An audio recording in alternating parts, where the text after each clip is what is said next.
மார்கழி நீராடுவான் மேலையால் செய்வனகள் வேண்டுவன கேட்டியேல் ஜாலத்தை எல்லாம் நடுங்க முரல்வன பாலண்ண வண்ணத்து உன் பாஞ்ச சென்னியமே போல்வன செங்கங்கள் போய்பாடுடையனவே சால பெரும் பறையே பல்லாண்டி செய்ப்பாரே கோல விளக்கே கொடியே விதானமே ஆலி நிலையாய் అరుள் ఏలోరెంబావాయ్. శ్రీకృష్ణ పరమాత్మ గోపికల మాటలు విన్నాడు. ఎంతో ఆనందం కలిగింది.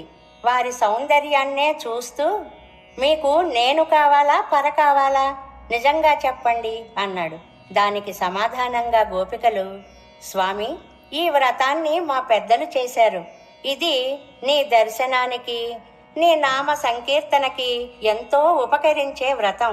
దీనికి కావలసిన పరికరాలు మాకియ్యాలి. నీతో కూడి ఈ వ్రతము మేము ఆచరిస్తాం.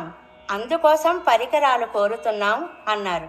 ఆశ్రిత వ్యామోహం గల స్వామి అంటూ పిలిచారు గోపికలు. ఇంద్రనీల మణివర్ణుడా, అఘటిత ఘటనా సామర్థ్యంతో చిన్న మర్యాకుపై శయనించిన వటపత్రసాయి, మేము మార్గశీర్ష స్నానం చేయడానికి పరికరాలు కోరి నీ దగ్గరికి వచ్చాం. ఈ వ్రతాన్ని మా పూర్వులు చేశారు కదా, అదే మాకు ఆచరణీయం.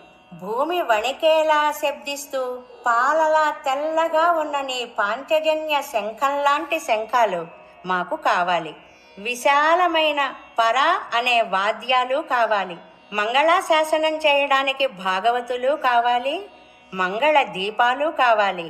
మరి ధ్వజాలు కావాలి. చాందిని మేలుకట్లు కూడా కావాలి. పై పరికరాలు కృపచెయ్యి స్వామి అని గోపికలు ప్రార్థించారు ఈ పాసురంలో.